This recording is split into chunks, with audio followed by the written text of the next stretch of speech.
social workers, who stayed away from, working um, with whoever you work with.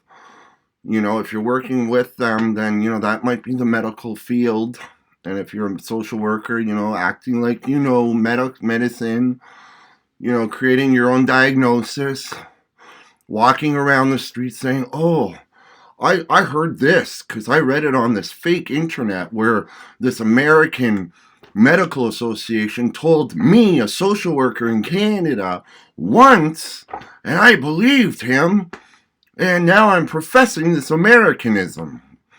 I think, yeah, how unlike a soldier you social workers are, especially experiencing delusion, thinking even one thing about medicine, not even one thing, unless you have a credit, even one credit in an actual um, medical field. Um, yeah. So I think, yeah, thank you again. Um, I have rights to do that. You don't, unless you do. Dying for your country. That's great.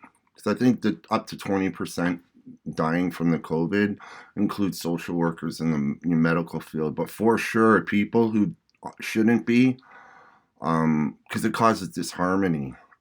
So people who shouldn't be talking medicine with their 2 years in college, um, yeah, it causes disharmony. It may be a symptom of COVID-19, in mental form.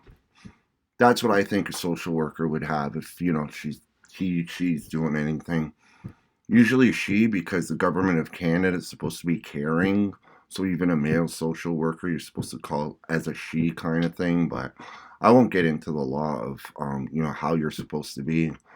Because, government should have educated you. And if you're not educated enough, then the Canadian government could get sued by the government of Canada.